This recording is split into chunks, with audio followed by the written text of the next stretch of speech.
Hola nuevamente, soy Roberto, bienvenidos a mi cava. El día de hoy quiero platicarles un poco de la historia de los vinos californianos y cómo llegaron a ser vinos reconocidos en el mundo. Curiosamente, los vinos de California durante mucho tiempo fueron absolutamente despreciados. En primer lugar, porque se dejaron de producir, porque como ustedes recordarán, en los años 20 hubo una prohibición de alcohol en todos Estados Unidos, una prohibición puritana que afortunadamente acabó en la siguiente década y se volvieron a producir vinos, pero en general los vinos californianos, como los vinos americanos en general, eran muy corrientes, muy vinos para emborracharse básicamente, vinos muy azucarados, no había vinos de calidad. Sin embargo, en los años finales de los 60 y principios de los 70 hubo algunos pequeños emprendedores que decidieron hacer buenos vinos y tuvieron la suerte de provocar a los franceses a un concurso, a una competencia ciega que los empujó uno de los cavistas que había en París, un inglés. Dijo a algunos franceses: miren, vamos a hacer una competencia ciega entre vinos californianos y vinos franceses. Y los franceses dijeron: no, sí, por supuesto, vamos a arrasar con ellos. Llegaron y midieron, digamos, pusieron las botellas todas obviamente ocultas, digamos, las etiquetas. Una cata ciegas quiere decir que pues, se toma uno vinos distintos y no sabe uno de dónde vienen. Y ellos calificaron asumiendo que los mejores que estaban tomando eran vinos franceses, por supuesto, y calificaban más bajo a otros que asumían que eran los vinos californianos. Hay de hecho un libro muy famoso que se escribió a propósito de eso, que se llama El juicio de París, el juicio de París, que juega con la idea de aquel juicio mitológico, y juegan con las palabras, porque París fue el que tuvo que intervenir en el juicio entre las diosas, a ver quién era la más bella, y se ganó la manzana de la discordia, por eso se hablaba de él. Nos lleva a los mitos griegos. Volviendo al tema del concurso que tuvo lugar en París en 1976, fue un concurso promovido por un cavista inglés que estaba cerca de la Madeleine, en Francia, en París, y compitieron vinos franceses, sobre todo de Burdeos, algunos de otras regiones, y los vinos californianos. Y obviamente los jueces asumían que los vinos franceses iban a arrasar en la calificación, pero resultó que no. Resultó que el mejor calificado era un vino californiano. Y de hecho, entre los 5 mejores calificados había 2 vinos californianos.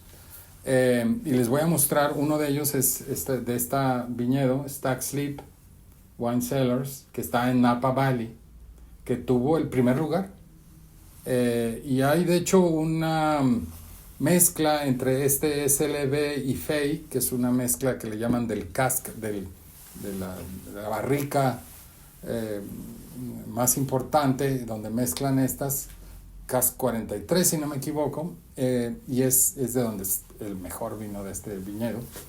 Pero el caso es que este ganó el primer lugar, para sorpresa de todos, y esta victoria de los vinos californianos fue lo que, retomado, no me acuerdo si por el Time o el Newsweek, una de estas grandes revistas norteamericanas, le dio una enorme fama a los vinos californianos, porque pues, habían ganado a los franceses, y desde entonces los vinos californianos adquirieron un prestigio que todavía ahora conservan, porque obviamente se dieron a conocer sobre todo algunos viñedos que eran muy buenos. Y obviamente esos comparten con viñedos que son algunos gigantescos, donde siguen produciendo vino malo, pero hay por supuesto desde entonces grandes, pequeños viñedos o medianos viñedos que producen muy buenas botellas. Entonces este Stack Sleep fue el que quedó en primer lugar, era un Stack Sleep de 1973. En segundo lugar quedó un Chateau Mouton Rothschild, como se esperaba, en 1970. luego un Chateau Haut-Brion, los dos franceses, Chateau Montrose también, y en quinto lugar el Rich Vineyards de Montebello, que son ni siquiera de Napa, sino que este vino es un vino excelente. Rich, de la Viñedos Rich, está en Santa Cruz. Santa Cruz son las montañas que están entre San Francisco y la ciudad de Santa Cruz, o Monterrey, digamos, esa zona. Y es un viñedo muy pequeño que produce muy pocas uvas, porque en Santa Cruz las cosechas digamos, dan de poco tonelaje, pero sacaron este vino Montebello que ganó el quinto lugar. Entonces ya el hecho de estar compitiendo a estos vinos los hizo muy famosos. De ahí se expandió, por supuesto, la fama y los cultivos de Napa Valley y de Sonoma y de otras zonas de California. Y los cultivos, algunos de ellos de Santa Cruz, pues también permanecieron, pero como les digo, como sus producciones son pequeñas porque pues, están en la montaña, no producen demasiadas uvas, se mantienen, pero más que nada por el nombre, ¿no? Y luego obviamente pues hay otros viñedos más al sur, sobre todo en Paso Robles y Santa Bárbara, que también empezaron a adquirir mucho prestigio. Pero lo más importante es que la comercialización de estos vinos empezó a aumentar gracias a eso. Del otro lado, de los vinos blancos, también participaron, y aquí tengo una botella que no es de vino blanco, pero es del viñedo, que quedó en primer lugar también para los blancos, porque participaron. De los rojos eran puros Cabernet Sauvignon y de los blancos eran puros Chardonnay. Y en el caso de los Chardonnay, aquí este es un tinto, pero el viñedo es Chateau Montelena. Chateau Montelena ganó también el primer lugar.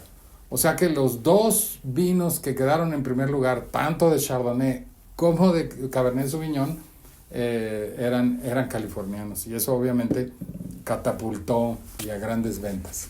Y obviamente cuando nosotros vamos a los supermercados, pues también hay que ver qué tipo de producción hay, qué tipo de botellas podemos encontrar. Este tipo de botellas es más difícil encontrarlas en el supermercado, pero si algunas veces ustedes van a Santa Cruz, a las montañas de Santa Cruz, que es un paseo muy bonito, montañoso, muy cerca de Stanford, de San Francisco, pueden ver esos viñedos, o ir también al norte de San Francisco a los viñedos de Napa Valley o de Sonoma Valley, y ahí van a encontrar grandes cosas que probablemente no encontrarán en otros lados, pero que allí a buenos precios probablemente van a poderlos disfrutar in situ. Así que bueno, pues espero que esta introducción a la historia de los vinos californianos y a su éxito les permita disfrutar o preparar un viaje hacia allá. Y en todo caso, me despido de ustedes como siempre con la frase de Gaius Plinius Secundus, in vino veritas.